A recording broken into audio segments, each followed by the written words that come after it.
ส่วนประตูใส่ส่วนประตูใส่พี่น้องเลยบ่ได้มาโดนละเอามาติดตามเบิ่งส่วนประตูใส่ในช่วงระหว่างวันที่8มันไม่ยิงพี่น้องเลย วันที่8เดือน3ปี2025ว่าเพิ่นจะมีอันใดสวยงามบ่จะมีคนหลายนักท่องเที่ยวหลายบ่สำหรับวันที่8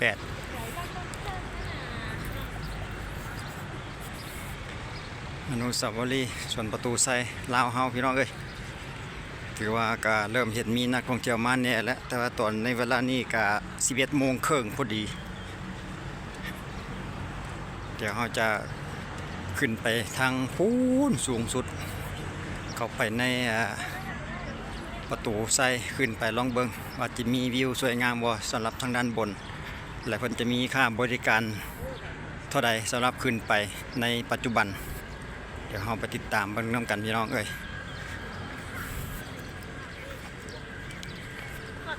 โอ้น้ำพุพุทธวัตรโบเปิดซ้ำเนาะในเวลานี้เพิ่นก็ปิดซะแล้วแต่ตอนเช้าตอนช่วงเช้าเฮากายมาทันเห็นอยู่เนาะช่วง9 โมงจะเห็นเพิ่นเปิดอยู่แต่ในเวลานี้สวัสดิ์ปิดซะแล้วเด้ยังมีห้อยน้ำเปียกอยู่ส่วนนี้ก็สำนักงานนายกรัฐมนตรีอยู่ทางด้านเบื้องขวาที่เข้ามาโอ้เพิ่นกำลังรักษาหญ้าบ่ให้ย่างเข้าไปภายในหันเนาะเด้เพิ่นจะเขียนป้ายว่าห้ามเหยียบหญ้าเอามาติดตามเบิ่งนำกันว่าในปัจจุบันนี้เพิ่นจะเป็นจังใดอยู่ทางด้านบนของประตูไส้เฮา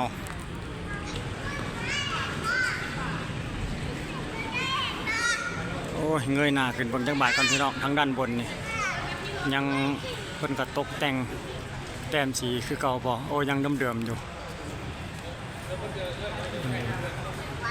เป็นรูปศิลปะเก่าแก่ที่เพิ่นทำการแกะรับประดาไว้เนาะ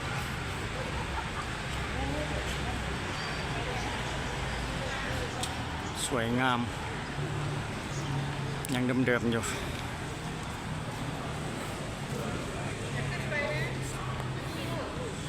ส่วนมาทางนี้เพิ่นก็จะมีป้ายบอกว่าทางขึ้นเพิ่นจะบอกว่าทางขึ้นแต่เพิ่นจะมีป้ายชี้บอกสำหรับเวลาบริการกันเป็น8 โมงครึ่งฮอด5 โมง8 โมงครึ่งฮอด5 โมงเนาะเพิ่นจะมีป้ายบอกราคาเพิ่นจะติดบอกทางด้านนี้เลยเนาะสำหรับคนลาวละแม่น 5,000 กีบต่อ1คนถ้าเป็นต่างประเทศคิดว่าน่าจะ 30,000 ราคาปีขึ้นชมอยู่ประมาณนี้เนาะเดี๋ยวเอาขึ้นเที่ยวชมทางด้านบนทำกันเลยพี่น้องครับบรรยากาศคันใดเพิ่นก็คือว่าสะดวกอยู่เนาะสะดวกในการย่างเดี๋ยวเพิ่นก็เฮ็ดเป็นระเบียงไปย่างขึ้นก่อน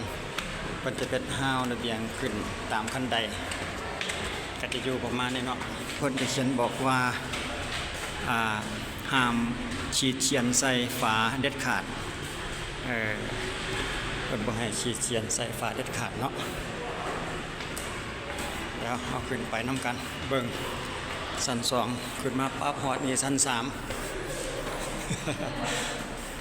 โอ้เพิ่นก็เป็นคันใดแล้วก็เป็นมีห้าวระเบียงคือกันได้สวยงามอยู่โอ้ก็จะว่าเด้อปวดขาย่อนอยู่ได้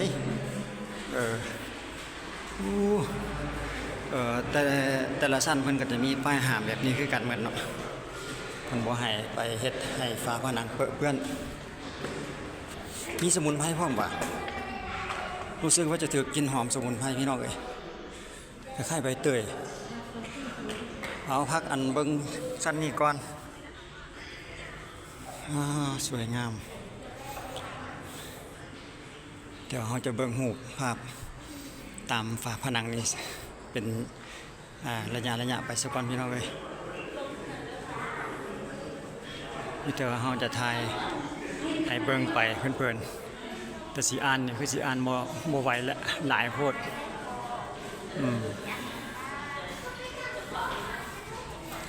อันใดเป็นอันใดประวัติความเป็นมาแต่ปีใดเพิ่นจะจารึกไว้ในฝาผนังนี่เลยเนาะ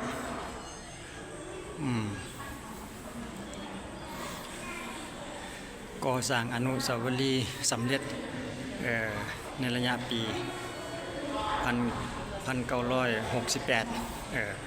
กับลักษณะนี้แหละพี่น้องอันใดรูปใด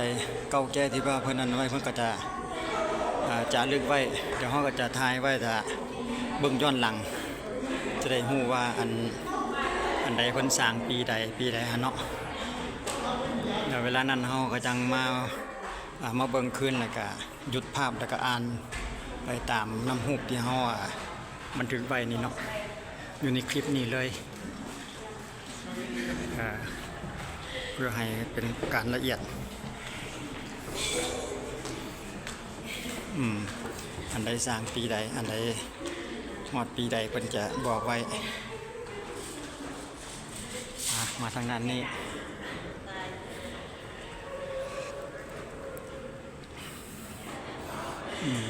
อันนี้ก็เป็นรูปเก่าแก่แต่สมัยหลาย10 ปีส่วนเราก็จะเบิ่งเฉพาะเพิ่นๆส่วนรายละเอียดนี่เดี๋ยวเราจังมีเวลาก็จังมาหยุดภาพอ่านเราจะถ่ายไว้จังศึกษาความเป็นมาวนมาทางด้านนี้สักก่อนบัดนี้ทางด้านซ้ายเนาะความตื่นตาตื่นใจกำลังถูกสร้างขึ้นต่อมาทางด้านนี้ก่อนสมเทียบความแตกต่างประตูไซลาวและฝรั่งเดี๋ยวเขาจะถ่ายแบบเพื่อนๆไว้ได้พี่น้องท่านใดที่ว่าสนใจอยากศึกษาหรือว่าอ่านประวัติความเป็นมาก็หยุดคลิปแล้วก็อ่านไปสักก่อนก็ได้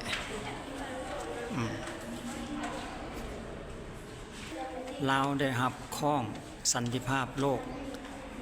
ปี 2008อาจจะเป็นข้องในนี้เนาะส่วนทางด้านนี้ก็คือกันโอ้ที่แม่นตอนเพิ่นสร้างรูปเก่าแก่นี่มีคุณค่าทางจิตใจหลายสำหรับรูปนี้นี่หาเบิ่งใส่บ่ได้อีกแล้วพี่น้อง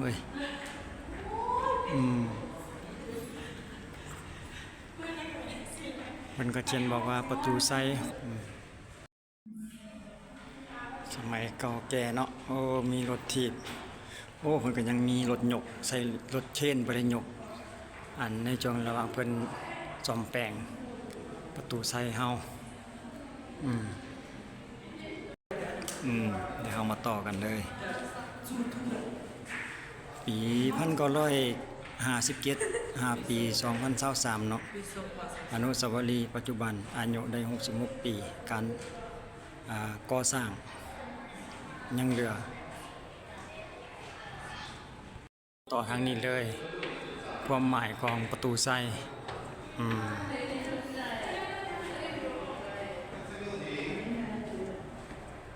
ว่ากล่องเราจะถือแสงไฟมันจะยิ้มยับไปเนาะ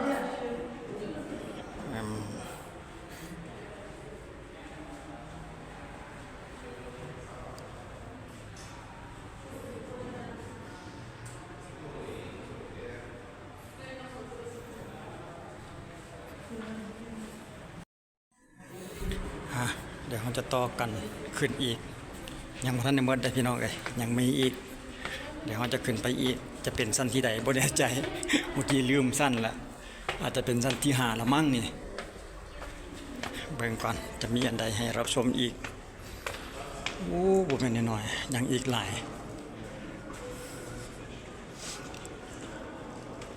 เอาเริ่มต้นแต่มรดกโลกในลาวเพิ่นก็ติดไว้ฝาผนังเพื่อให้ศึกษาคนรุ่นหลังในศึกษาเรียนรู้ประวัติความเป็นมาอันนี้มรดกโลกคิดว่าน่าจะอยู่จับประซักเนาะวัดภู วัดภูจำปาสักแท้นี่เด้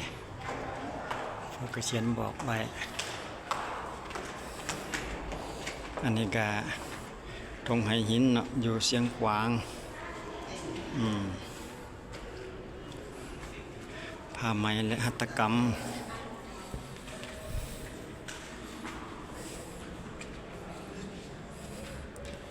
ผ้าไหมกันทักสินมีสินไหม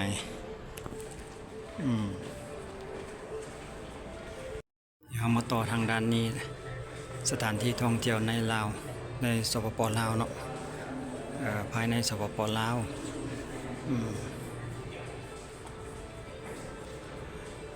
เพิ่นกำลังซื้อบอกว่าสถานที่ท่องเที่ยวต่างๆเนาะ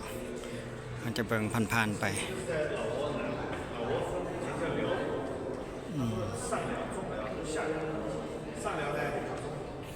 ก็จะมีบอกหมดพี่น้องสถานที่ท่องเที่ยวในลาวเนาะวัดเสียงทองเงินต้นไม้เนาะต้นไม้อยู่ถึงเงินต่างๆที่ว่าลายเวลาจะมีหน่อยเดี๋ยวเขาจะเบิ่งเพลินๆแล้วก็ท่านใดก็สนใจก็หยุดชิปแล้วก็อ่านเพิ่มเติมได้เนาะ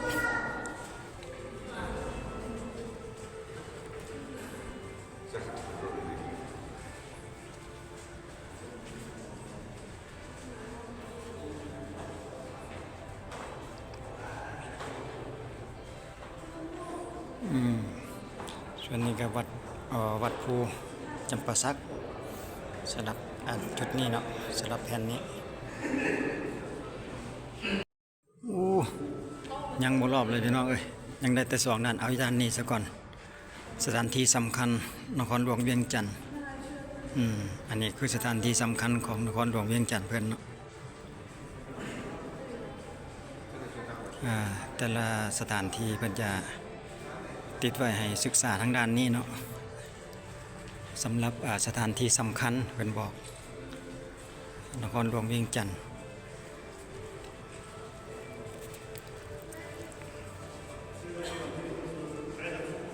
ตัวนี้ก็เป็นวัดเชียงควันเนาะวัดเชียงควันแคมป์ของหอพิพิธภัณฑ์แพผ้าแพลาว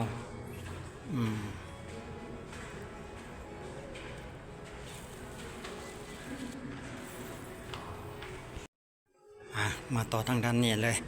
รู้สึกว่าจะยาวไปน้อยหนึ่งพี่น้องบ่หมดเด้สนานอยากให้ฮู้เห็นหมดทุกอันเนาะอันนี้อาหารลาวเกี่ยวกับอาหารและรสชาติเนาะประเภทอาหารลาววาซันนี่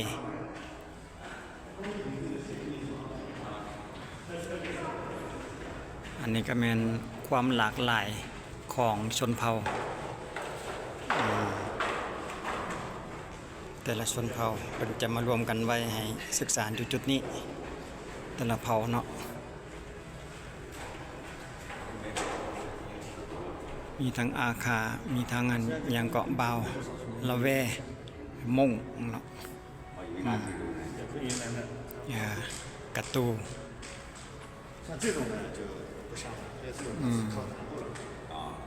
อันนี้เลนเตนมันจะเขียนบอกว่าเลนเตน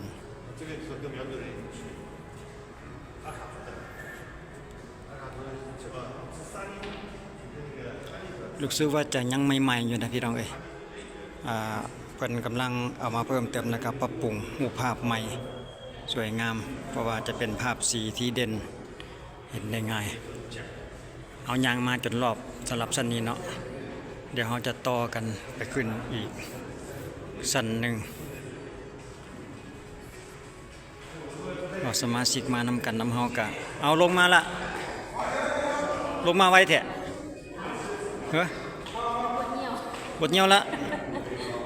เดี๋ยวเราจะขึ้นไปเบิ่งชั้นบนอีกทีหนึ่งก่อนปึ๊บมาทางชั้นบนเบิ่งก่อนจะเป็นลักษณะใดในชมวิวงามๆบ่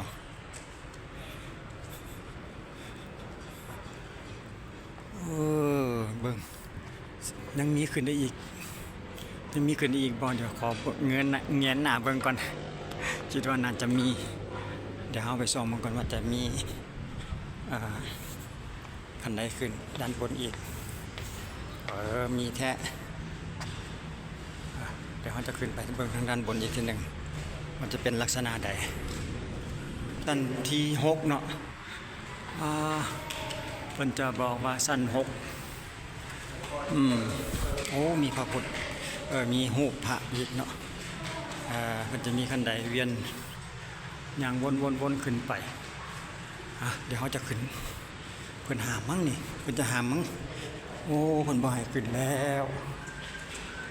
เพิ่นจะหามบ่ให้ขึ้นแล้วเนาะสำหรับอยู่ทางด้านบนหอคอยสุด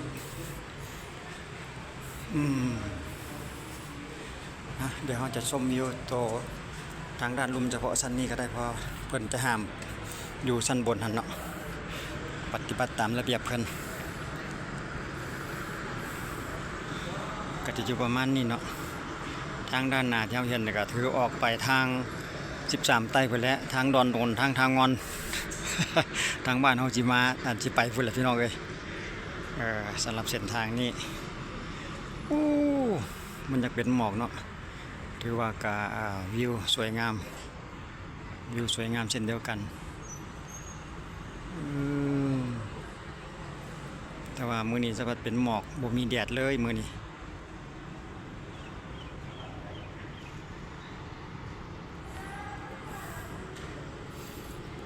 เสียดายบ่ได้เบิ่งน้ำพุซ้ำเนาะคนไปคนมาก็สังเกตเห็นเดี๋ยวจะเลาะไปทางด้านนี้อีกเวียนซ้ายเวียนตามเข็มโมง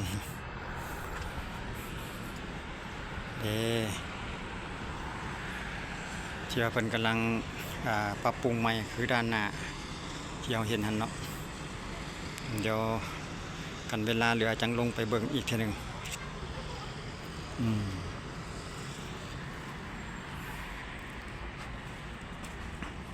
เดี๋ยวเราวนมา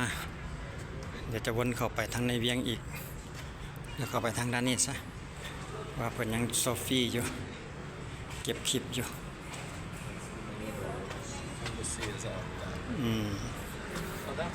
ตัวนี้ก็เอาไปภายในตัวเวียงเฮานี่แหละพี่น้องเอ้ยเขาไปหาตลาดเช้าโอ้มื้อนี้วันที่8รถรวมขนาดเนาะการสัญจรถือว่าโล่งเพราะว่าตอนเฮาออกจากทางวันมามื้อเช้านี้รู้สึกว่ารถจะแน่นขาออกเพราะว่าวันที่8คิดว่าคนน่าจะออกไปเที่ยวเขตนอกหลายกว่าก็เลยเฮ็ดให้รถภายในเวียงนี้เบาบางไปง่ายมาง่ายอยู่ภาพรวมๆก็จะอยู่ประมาณนี้เนาะไหวมาทางด้านนี้ก็สำนักงานนายกทางด้านหน้าที่เราเห็นตัวเมืองของเวียงจันทร์พี่น้องนครหลวงเวียงจันทร์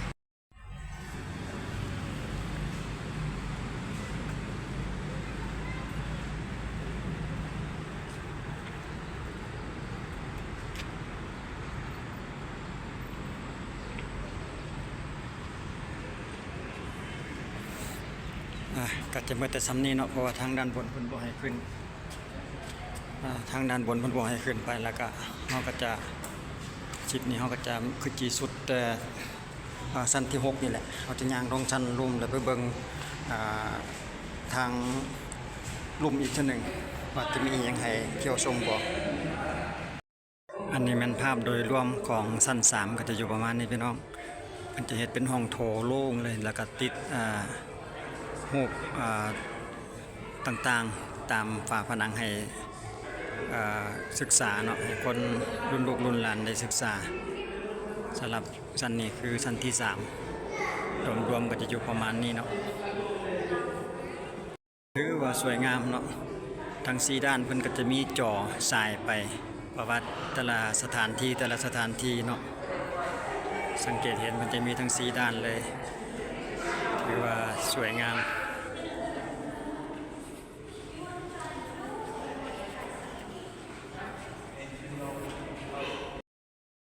ส่วนนี้ก็คือชั้นที่2เนาะตัวนี้จะเป็นชั้นที่2ภาพรวมๆก็จะอยู่ประมาณนี้เนาะมันจะมีห้องอยู่ตรงกลางแล้วก็จะมีรูปเก่าแก่ประวัติความเป็นมาแต่ละสมัยมันจะติดไว้ให้ศึกษาจะมีหมดคือกันทาง4ด้านเลยเนาะสำหรับชั้นที่2ก็จะอยู่ประมาณนี้รวมๆ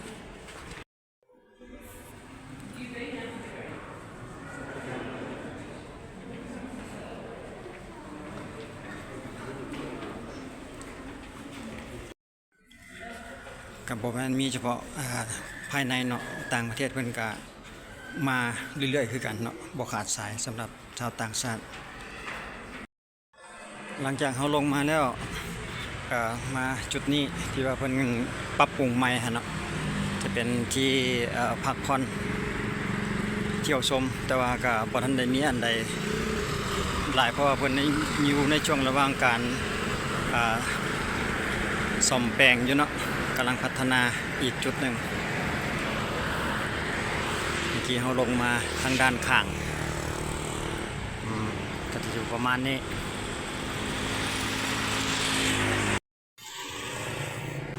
ต้นไม้เพิ่นกำลังเอามาปลูกใหม่กับบ่ทันได้มีใบลายพอเท่าใดเนาะกับบ่ทันได้ถึงขนาดได้อยู่ห่มโซนที่เราเห็นสีขาวก็คือห้องน้ำเดี๋ยวเราจะไปเยี่ยมชมห้องน้ำเพื่อนว่าจะเป็นลักษณะใด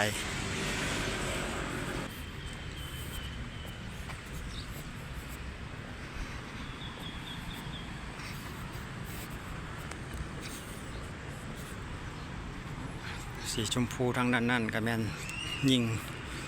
ซ้ายและแมนทางด้านสีฟ้า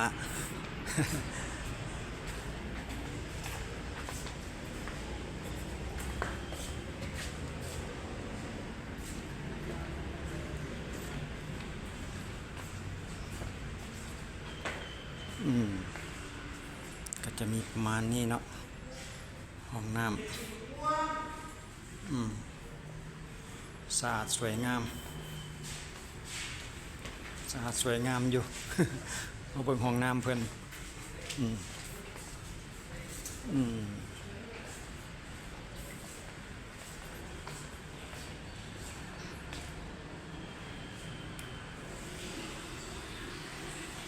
โอ้บอกหลายๆโครงสร้างเพิ่นก็เฮ็ดได้ประมาณนี้เนาะ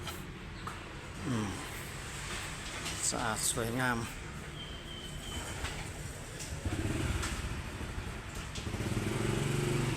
จบโถเหนียวก็จะอยู่ทางด้านนี้เต็มเลยสำหรับโซนของผู้ชายก็สามารถออกมาทางนี้เลยก็ได้ออกมาทางนี้ทางด้านหลังได้เช่นเดียวกันโอ้คักอำนวยความสะดวกให้แก่ประชาชนหรือว่านักท่องเที่ยวที่หรือว่าต่างประเทศเพิ่นมาเยี่ยมมายามก็สามารถมาใช้บริการห้องน้ำทางด้านนี้ได้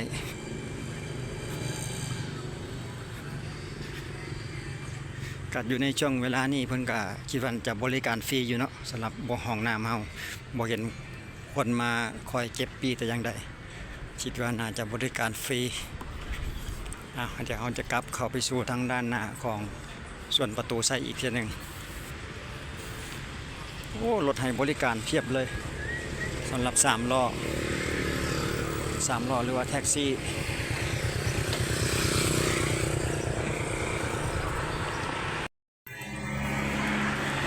ห้ามขายเครื่องทุกชนิด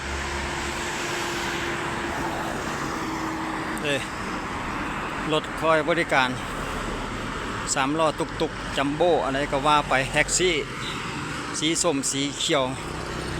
คอยให้บริการ